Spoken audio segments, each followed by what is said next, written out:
मम हम सम तम पम बम बम मम मम हम हम सम सम तम तम पम पम झम झम झिम झिम शिम शिम द्राम द्राम धिम धिम द्रावे द्रावे नमो रते भगवते श्रीमते ओम ह्रीं क्रोम मम पापम खंडे खंडे जय जय द द पच पच पाचय पाचय ओम नमो रम झम झिम श्रीम हम स जवः पह छाम छीम छूम छे छो छम छ श्रीम राम रीम रूम रेम रोम रम र द्राम द्रीम द्रावे द्रावे नमोरते भगवते श्रीमते ठ ठ अस्माकं संत शोमणीयाचार्य भगवान गुरुवर श्री विद्यासागर जी महामुनिराज संघस्य निर्यापक श्रमण मुनि ऋषि नियम सागर जी, योग सागर जी, समय सागर जी, योग सागर जी, प्रसाद सागर जी महाराज संघस्य श्रीमान मयूर भगवान दास जी विशंबर, उत्कर्ष विशंबर, हर्षल संजय जी विशंबर, समस्त विशंबर परिवार, सिरपुर निवासी श्रीमान अप्पा सोबापू पाटिल,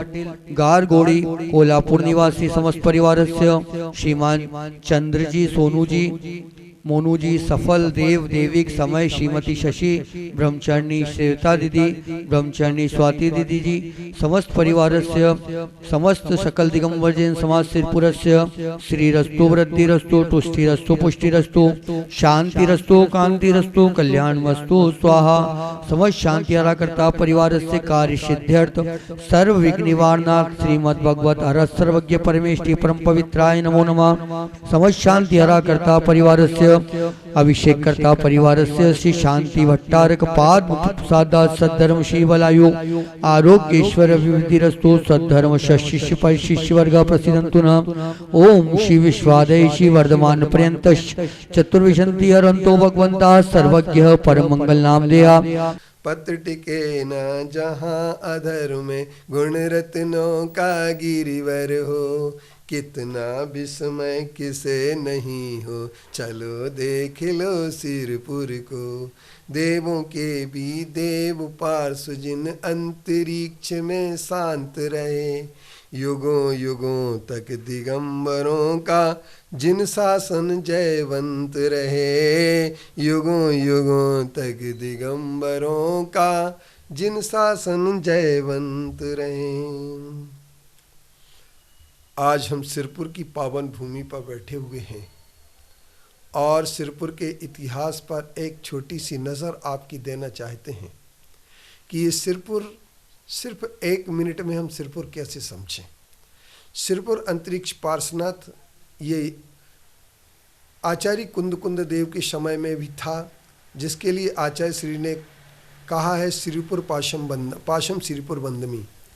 आचार्य विद्यानंदी जी की 8वीं शताब्दी में सिरपुर रहा, जिन पर उन्होंने सिरपुर पार्श्वनाथ स्तोत्र लिखा। आचार्य मदन कीर्ति के समय में भी रहा, जिस पर उन्होंने आचार्य मदन कीर्ति जी ने इस सिरपुर के लिए एक शासन चतुर्विंशतिका में लिखा कि ये दिगंबरों का शासन यह सिरपुर है। इसके उपरांत सिरपुर के संदर्भ में लक्ष्मण कवि, चिमना कवि और ज्ञान सागर, गुण सागर और इसके साथ साथ 21 कवियों ने विविध प्रकार की रचनाएं लिख करके इस सिरपुर के इतिहास को रचा है। आचार्य कुंद ने भी इस सिरपुर की तीर्थ यात्रा की थी। तीर्थ यात्रा, तीर्थ वंदना के लिए कई आचार्यों ने तीर्थ वंदना की। 19वीं शताब्दी के पहले यह कारंजा के भट्टारक के हाथ में रहा और कारंजा के भट्टारकों ने इस तीर्थ की रक्षा करने के लिए सिंधखेड़ राजा के जादव लोगों को यहाँ पर रखा, जिनका नाम पोलकर था। श्वेतांबरों का आगमन इस तीर्थ पर पूजा पत्री के नाम पर खामगांव से प्रारंभ हुआ और खामगांव के पूजा के लिए ये लोग सब आते रहे और ये पूजन की आज्ञा उदारतावश दिगंबरों ने दी, भट्टारक जी ने दी, जिसका परिणाम इन्होंने पोलकरों और दिगंबरों के बीच में फूट डाल करके और यह कहा कि पोलकर इस मंदिर पर कब्जा कर सकते हैं, इसलिए इस मंदिर के कब्जे को रोकने के लिए आपके लिए पोलकर को हटाना आवश्यक है। और शामलाल जी, ओंकार जी काशलीवाल खानगांव के उनकी बातों में आ गए और उन्होंने इस मंदिर से पोलकरों को हटाने के लिए 1903 में मेहकर कोर्ट पर केस डाला, जिसका परिणाम ये हुआ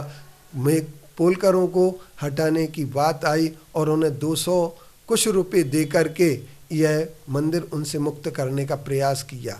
यहीं पर दिगंबर गलती कर गए, मात खा गए और परिणाम ये सामने आया कि 1905 में फिर अंग्रेज नीति रखने वाले श्वेतांबरों ने इस पर समझौते की बात की और एक टाइम टेबल बनाने की बात की ली, क्योंकि श्वेतांबर लोग सिर्फ 3 बातें करते हैं। एक, हर जगह टाइम टेबल, जिस तीर्थ को भी हड़पा है वहाँ पर टाइम टेबल आपके लिए अवश्य मिलेगा, चाहे केसरिया जी हो, चाहे मक्सी जी हो, चाहे कहीं के भी तीर्थ हो, लेकिन शिखर जी पर टाइम टेबल नहीं बना पाए और उसका परिणाम ये सामने आया कि उन्होंने जो है कि टाइम टेबल ना बना पाने के कारण से वह शिखर जी अभी हमारे हाथ से गया नहीं है। फिर इसके बाद दूसरा, वो लेप की एक हमारे लिए झांसा देते हैं। लेप करने की प्रक्रिया में मूर्ति का मूल स्वरूप बदलने का प्रयास करते हैं।